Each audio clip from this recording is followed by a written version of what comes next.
Hello, and welcome to Sobercast. We provide AA speaker meetings and workshops in a podcast format.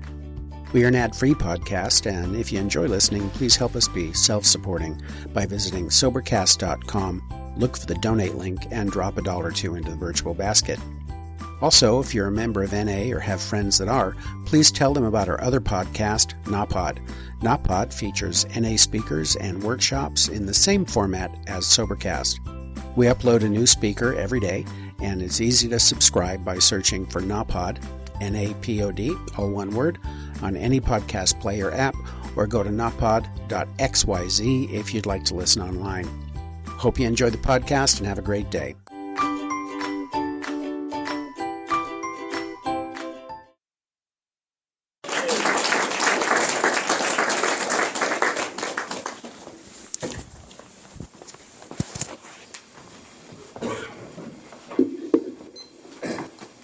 Hey guys, I'm Sean. I'm an alcoholic. So thank you guys for letting me come out and speak to you today. Thank you, Becca, for asking me to speak. I've been sober since April 5th, 2012. I have a home group. Currently, my home group is Lake City Young People's. I just relocated from New Jersey about a month ago, and there was Monday Night Lifeline in Collingswood, New Jersey. If for any reason you're in South Jersey, let me know, and I can show you a good meeting. I have a sponsor. I've been through the steps multiple times. I've taken guys through the steps. I do my best to practice these principles in all my affairs. I don't do it perfect. I don't even do it well a lot of the time. But at the end of the day, I know how close to the AA beam I've gotten off of and how close I'm on it. So anyway, a little bit about what it was like. My life growing up was chaotic. Not to get into all the gory details, but, I came from a typical East Coast Irish Catholic family. 8 or 7 brothers and sisters, stepbrothers, divorces, half-brothers. It was easy for me, parents had 4 kids by the time they were the age I am now. And it was very easy to feel like, growing up, like I was just another mouth to feed. It was easy to feel like, it was easy to have no ambition. It was easy to have no real goals for my life. And it was easy for me to come up with a lot of excuses for why I behaved the way I behaved and why I felt the way I felt. You hear it all the times in these rooms that growing up, I didn't feel comfortable with myself. I felt like a square peg in a round hole. You hear these things all the time because they're the truth. And for me, I had a lot of excuses, for why I was that way, for why I couldn't fit in, for why I couldn't seem to make friends, for why I couldn't seem to have a normal conversation with somebody without freaking out. And I'd blame it on anxiety or depression or any handful of other things that I could read about or Google. But I come to find out later that it was symptoms of untreated alcoholism. I found that out because when I was probably about 17 and a half, I began to drink and use drugs. And, the funny thing about that is all these things that I thought I had that I thought I needed medication and therapy for, it turned out drugs and alcohol fixed it. And for me, it was especially the drink. Especially when I really found alcohol. It was a magical feeling, quite honestly. It did everything for me that I could not do for myself. It allowed me to be able to connect with people. It allowed me to be confident. It allowed me to make friends. To go out places. And most of all, it allowed me to really finally say the things I'd been holding in for so long, about my parents, about my stepmom specifically, and my father. And so suffice it to say, I was kicked out of my house by the time I was 19, for finally letting these people know how I really felt. From there, I remember I was about 19, and a lot happened. This was my first probably 3 months of really hardcore everyday drinking, and in that 3 months, I managed to get kicked out of my house, lost a girlfriend, lost a job, and I could not be happier because I finally found a thing that I had been looking for my entire life.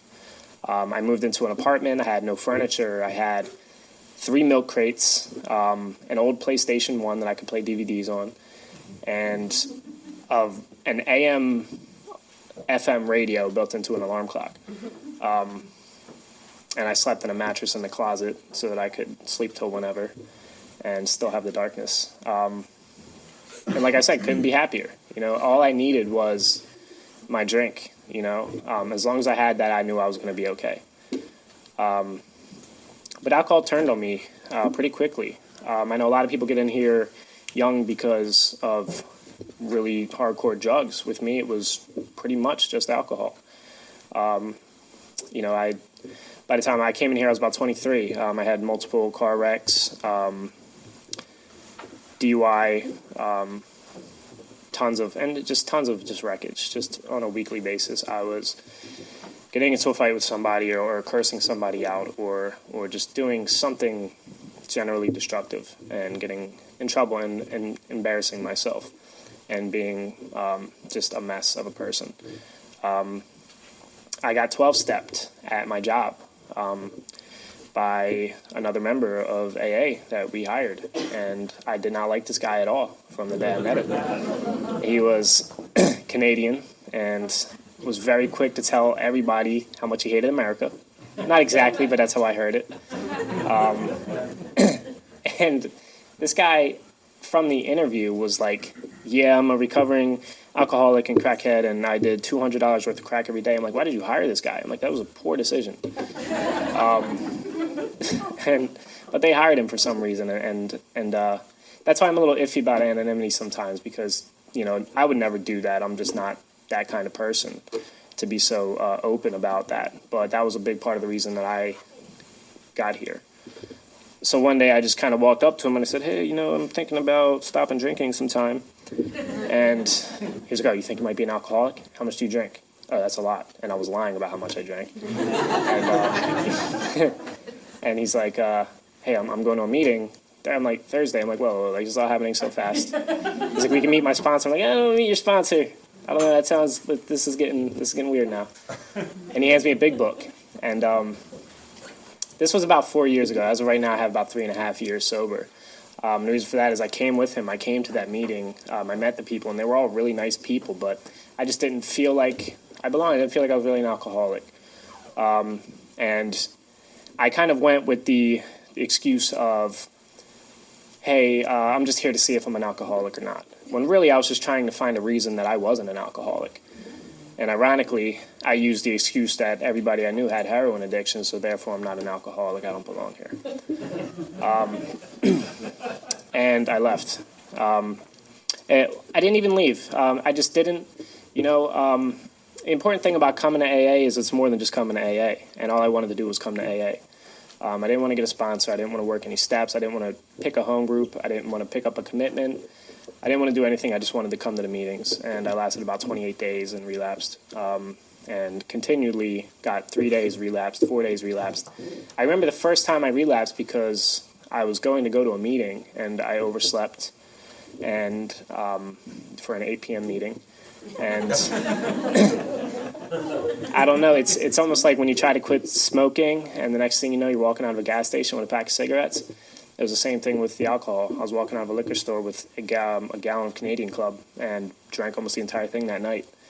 And, the next day I had about this much left and I was like, I have to drink that, but I'm going to need more. And it just, it started off again. I didn't respect people when they told me you have a disease. If you don't come up with a defense that you're going to drink again, I didn't believe them. they were right. And after a bunch more wreckage, I came in and I gave it an honest try. I came and I got a sponsor. I made coffee for 3 months. I picked a home group. I started going through the book with the sponsor, and lo and behold, the kid who struggled to get 4 days now has almost 4 years. And all it took was a little bit of effort and just a little bit of, all right, this scares me and I don't understand it, but let me just do what you say anyway. I had issues with God. I was always saw myself as very bright and very above that. I saw God as something that crazy people used, or something that people who just couldn't handle their lives used as some reason to be happy. When I learned that it was the opposite. I was the unhappy one because I completely refused to believe in any type of God. But I learned that I didn't have to understand God in the beginning. I just had to understand, come to this meeting, make this coffee, do something nice for somebody and don't get any credit for it. Write this inventory, make amends for these wrongs. I could understand that. And through the process of doing that, I came to believe and came to find a God that I understood. Life sober isn't always easy. I've been through, a couple job losses sober, 2 evictions sober. I'm just sober or not, I'm just terrible with my money. Like breakups, family deaths, things that I never thought, and when I was drinking, if I got a flat tire, it was a reason to get loaded, Now I can find that I can get through almost anything and stay sober, so far anything and stay sober. But it all depends on how quickly or how closely to practicing these principles in all my affairs I am. I've been to some dark places sober where I didn't have a sponsor for months, where I didn't feel like coming to meetings, and I was miserable, Like AA, if all AA offered me was sobriety, I would have said no. If I knew that all I was going to get out of this program was your life minus alcohol, I would have said no. If AA said to me, we'll give you your old life back before you started drinking, I would have said no. But what AA gave me was a brand new life. I'm the guy that I couldn't order a pizza if I didn't have a few drinks in me. Now I can literally stand in front of a room where I don't know anybody in a town I've been in for a couple weeks, and I can connect with people because I know that anywhere I go, there's AA, and anywhere there's AA, there's people like me. And I'm really grateful for this program. The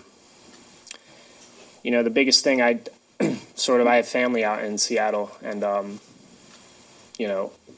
I decided, I'm like, you know what, I've really not been out of Jersey much, so let me move to Seattle for a while, see if I like it. And I do. But the point is, when I was in Jersey, I remember I talked for 1.5 years about moving to North Jersey from South Jersey.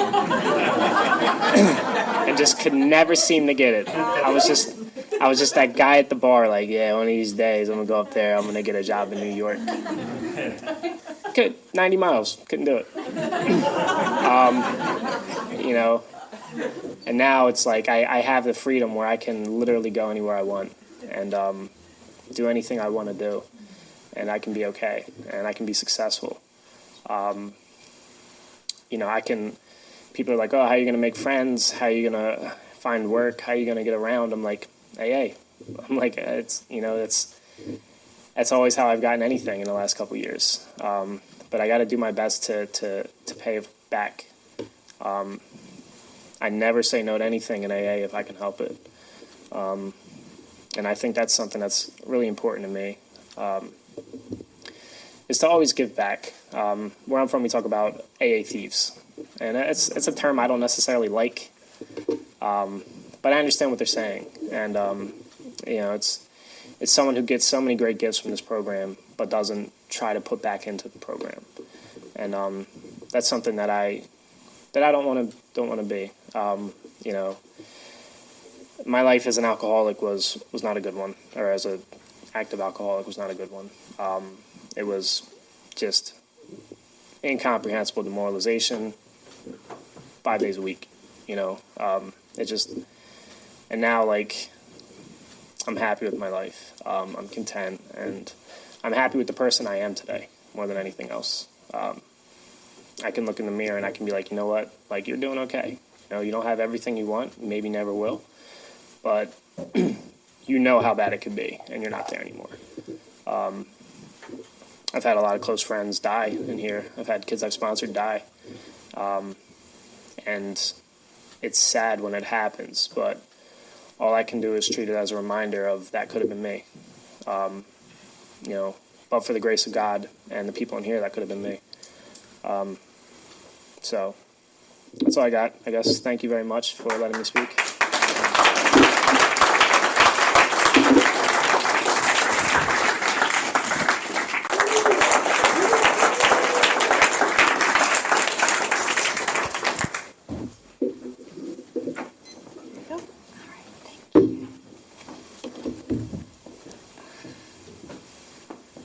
Hi, I'm Sarah, and I'm an alcoholic.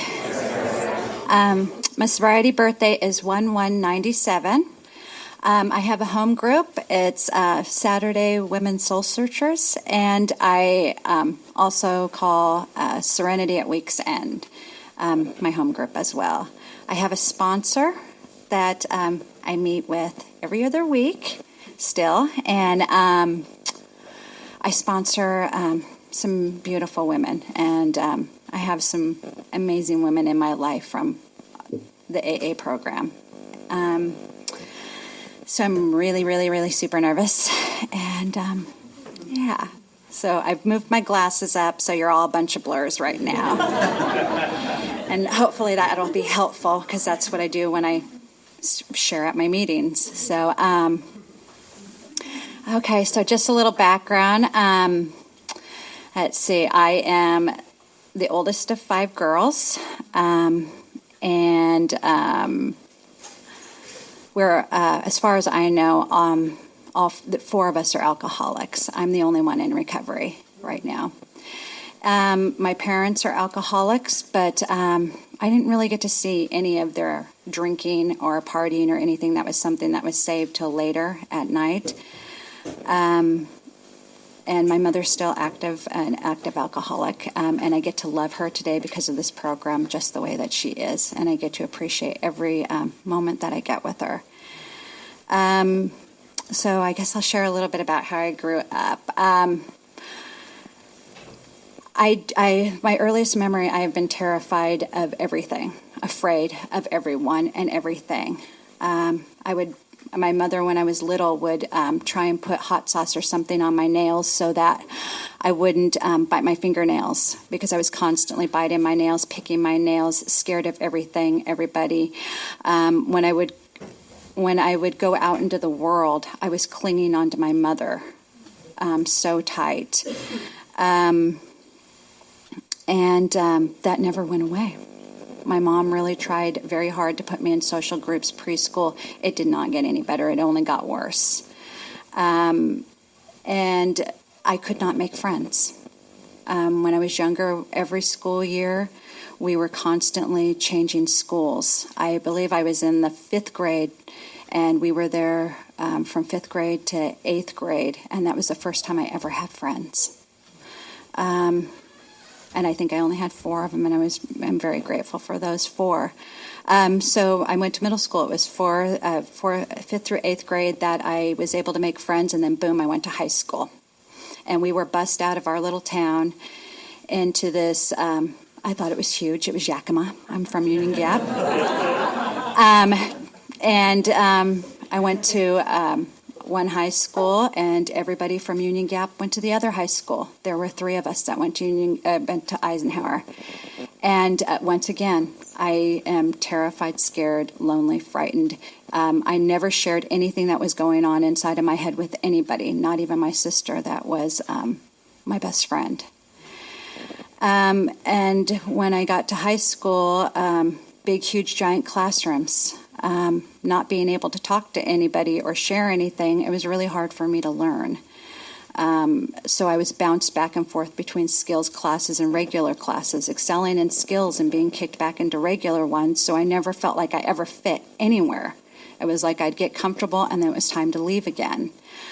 And that went on until like my junior or my sophomore year. I was 17.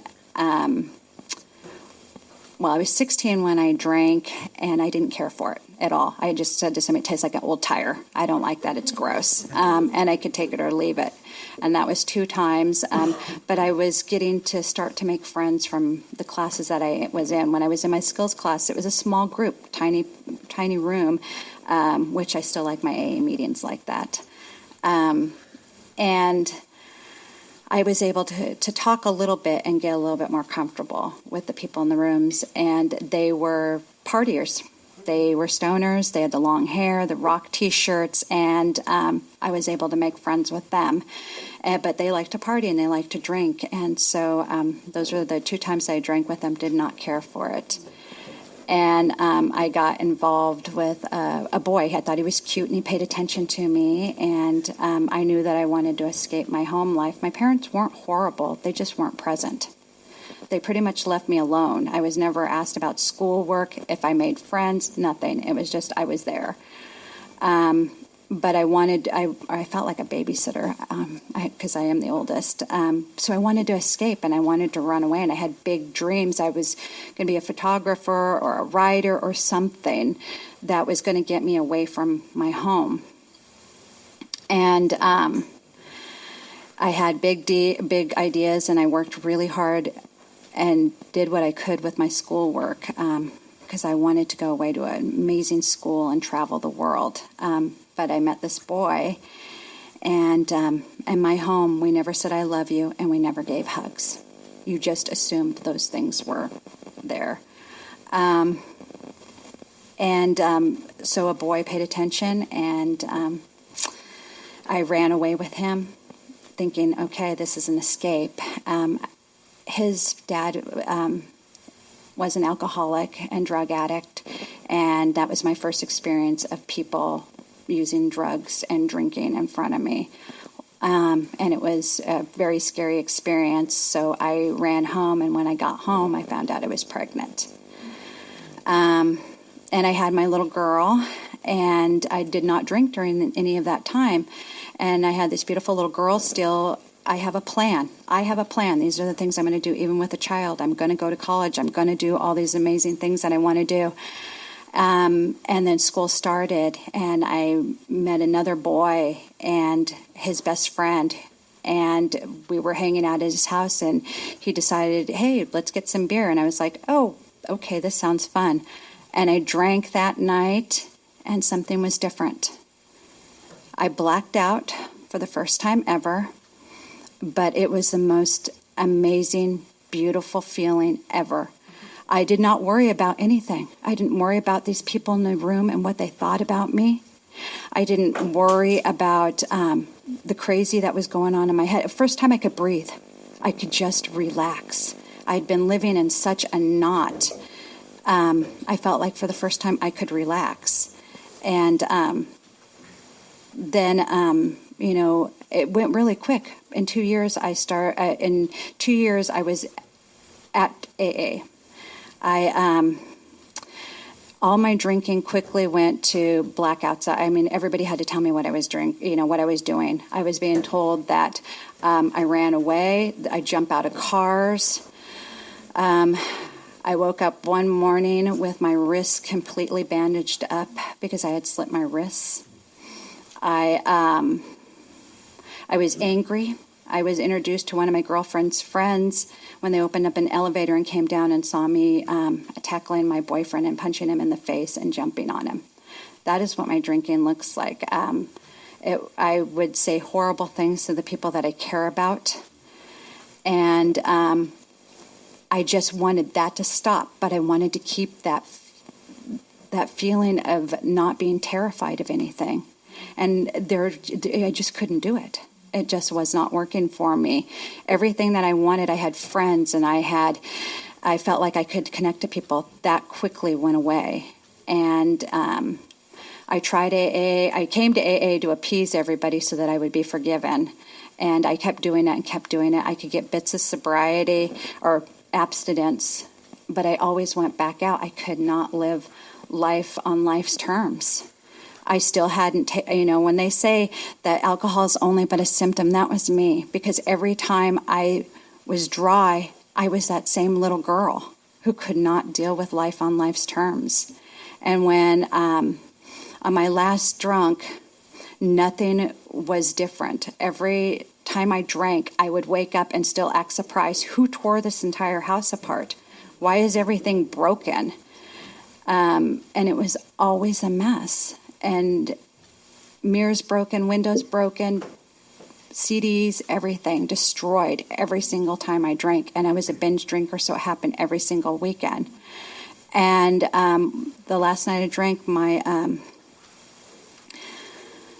boyfriend told me what my drinking looked like.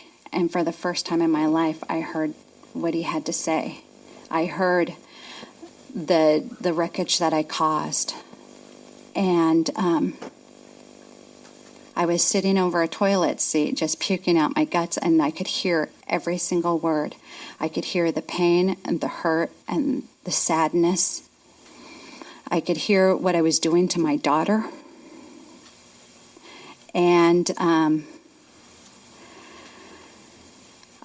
in that moment, I saw what my life looked like, and I saw what my life could be. And I saw hope. And that was the first thing, and first time in my entire life that I had ever felt hope. Because when I was little, before I started drinking, I wanted to die. I did not want to be here. God to me was, okay, when are you going to take me? When am I going to leave from here? It's miserable and I hate it here. And when I drank, that made everything better, but nothing is working today. And I had remembered the people in my life that had come from AA. I babysat for a family when I was younger, and those people were in AA. AA had been around me all my life, and I didn't know it. And I sat there, and for that first moment, there was hope, and I had a choice to do something different. So I crawled back into the bed and went back to sleep, and the next morning I woke up, and there were the big book and the 12 and 12 and a note that said, call AA, you need to go. And I called my girlfriend who knew somebody in this program, and that was the very first time that I ever took direction. And I did what was suggested, and since then my life has been beautiful, and it's been amazing. I did not struggle much with the powerlessness because I walked in here and I knew I could not do this. My life was unmanageable. The second, restored to sanity, I had no idea what sanity looked like, because if you told me I was going to go back to what I was living before I started drinking, that's not a sanity I wanted. And I was shown the 9-step promises. And that's what sanity is to me today. And when I did my first step and I looked at all those moments, all of those things that I had done when I was drinking, jumping out of cars, disappearing constantly. Nobody wanted to take me anywhere. I was getting ditched all the time and I couldn't figure it out. And, a girlfriend of mine would get really angry. I didn't have very many girlfriends, but I was always looking for people who could buy me alcohol, or if you had it, we'd go to a gas station to go get gas, and I'd find guys that had alcohol, and I would want to get in cars with them. I would wake up and not know where I was and have to run out down the street to look at a street sign to figure out where I was. Something was greater protecting me and taking care of me through all of that. And so when I got to the third step, it was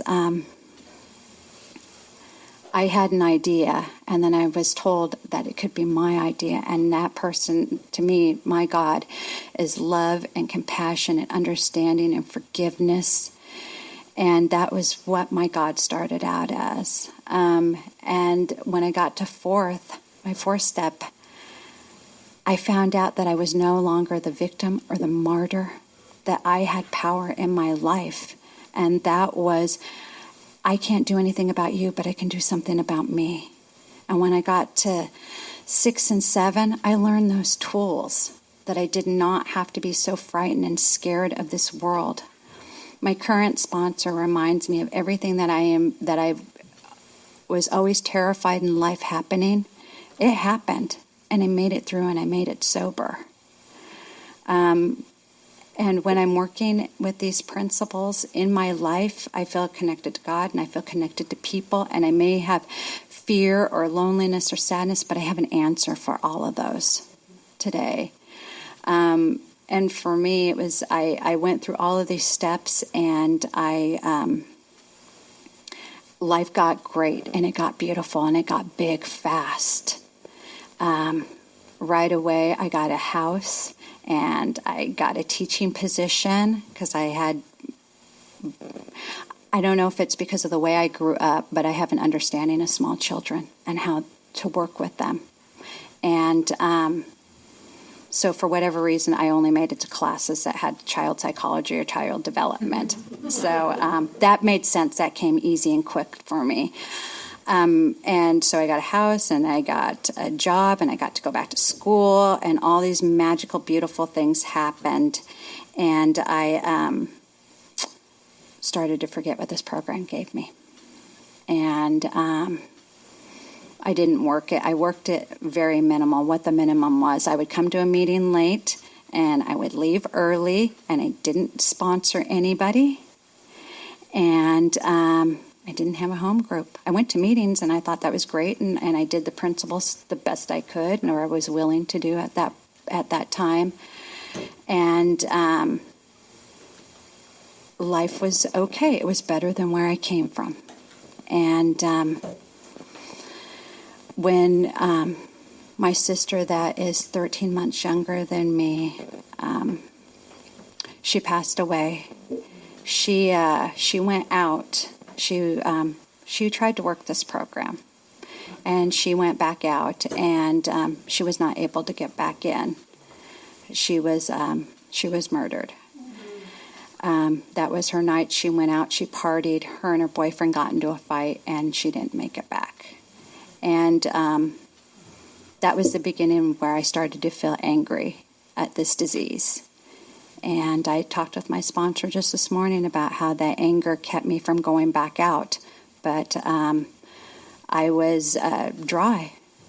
And when I'm not working this program, I become that person that I was when I was drinking. I blame. I'm angry. I expect you to make me happy. I make people my God. And I'm a pretty miserable, awful person to be around. I want to make sure everything on the outside of the world looks great, but inside I am just angry and hating life. I had a huge part in my marriage ending. I could not find understanding and compassion or love. Those things were not in my life anymore. And my marriage ended. My daughter was with 2 sick alcoholics. I did not go back out, but I felt as miserable as I did before I started drinking, when I was drinking. And I found, everything that I had, again, that was beautiful, I was losing. And I started to behave the way I was, reaching out for anything that was going to fill that hole inside of myself, because I did not want to come back to AA. I did not want to do this again. And I didn't have a choice. I felt like I'm going to die if I don't do something different. And I got down on my hands and my knees, and I prayed to God. And the phone rang, and it was a man in Atlanta, I think it was. And he came to treatment here in Seattle, and I told him the truth. I told him everything, because I remember this program saying honesty. That is number one. So I was honest. I told him everything. I told him who I was, what I was doing, and how I felt. And he said to me, I have a number of a woman that you can call and you can help her. And I called this woman, and because she was struggling with this disease, and she took me to my first meeting back here again, and got my foot back into this program. And I heard my sponsor say once in a meeting that she had a lot of, God, I can't even remember the word, but I just have a lot more gratitude for this program. When I came back, I knew I had to do everything different from before.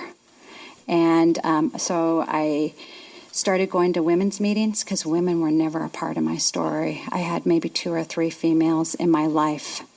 And so I came back and I started going to women's meeting, reaching out and being vulnerable and saying, I'm Sarah, I need some friends.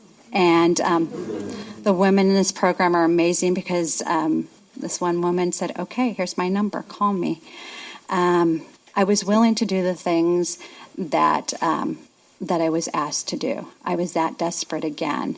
And I would reach out, I would call people, I would make dates, I was doing anything that I was asked to do. I kept looking for a sponsor, and I kept, they would say yes, and then there would be some reason that we couldn't work together. And one woman told me, I can't be your sponsor, but your sponsor's here in Ballard. I know she is. And I was like, okay. So I went to this meeting, and I kept going to this meeting and hearing this beautiful woman talk about life in the way I wanted so bad, because through dry and drinking and as a small child, I had attachment to the way I thought life was supposed to be. And I held on to that attachment. And that's where all of my sadness and pain and hurt came from. And I would go into this meeting every Thursday and hear this woman share her experience, strength, and hope. And things would happen in her life that were sad or disappointing or frustrating. And she just seemed to dance through life and just smile. And she wasn't hooked or snagged onto anything. And I walked up to her and asked her to be my sponsor. And that is when I started this new journey, walking through the 12 steps in the most beautiful way. And I learned at that moment that this is a forever program for me, that I have to remain teachable, that I have the opportunity to keep growing. And I love that. I love that because with that, nothing just has to be the same. I keep growing. My perspective, my outlook, my understanding, my compassion, it keeps growing. And I get it because I come here and I do these things that I'm asked. A very special man in my life told me once when I was explaining my dry period and through AA and why I go to all these meetings and why I sponsor so many women and why I love this program so much. I was talking to him about, he told me that if somebody is in the hole in prison and you let him out of the hole, they're still in a prison. And I look at that because the more that I grow and I learn and I'm vulnerable and I ask, the freer I get. Because it was okay to do the stuff that I was asked at a minimum. But today, when life happens, I get to show up the best that I can. And I get to feel the feelings that I have, and I get to be okay with them. Life is not after me. It's not trying to hurt me. I'm not a victim. I'm not a martyr. I have choices, and I get to be free today. And, as far as, like I said, I didn't have very many women in my life. Today, I have so many beautiful women. And when I say I'm scared, they understand. I am not afraid to say the things that go on inside of my head, although sometimes they look at me like I'm a little crazy. I say them because I know there's a solution, and I know that I never have to be alone, ever. If I choose to be alone, it is because I made that choice. I learned in this program that I wasn't a bad person trying to get good, that I was a sick person trying to get well. And I have also learned in this program that what being alone is and what loneliness is. I didn't know what either one of those are. And today I can appreciate being alone with myself and the things that go on in my head. And I get to, and if I'm lonely, I can pick up the phone and say I'm lonely, or I'm scared, or I don't know what's going to happen.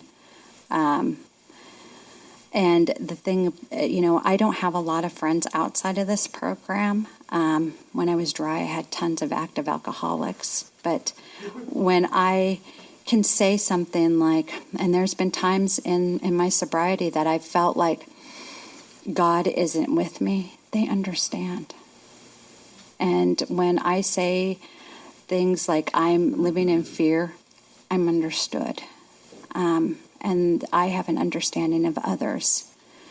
I didn't do well on, doing any of this stuff before. And today I just do what I'm asking when life comes at me, and it comes at me fast. I learn these simple tools of just taking a breath and not, sharing my feelings.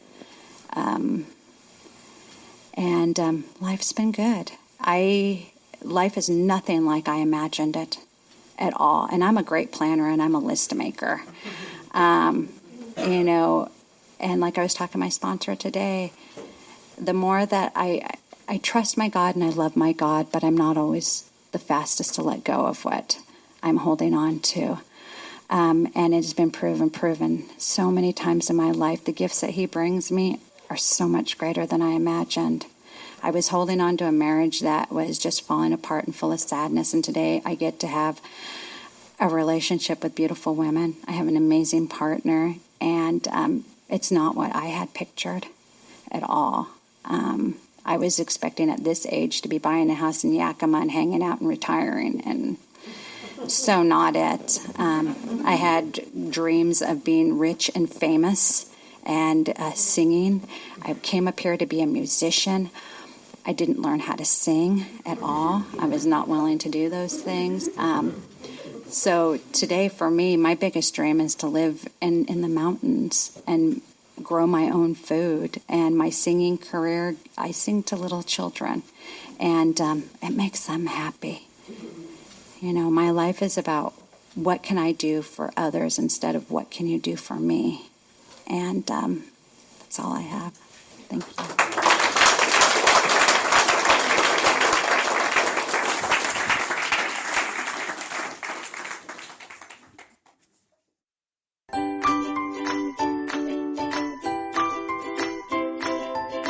Thanks for listening. I hope you enjoyed the podcast. Sobercast is ad-free, and we'd like your help in order to keep it that way. So if you'd like to help us be self-supporting by pledging $1 or $2 a month, visit Sobercast.com and look for the donate links. Thank you very much.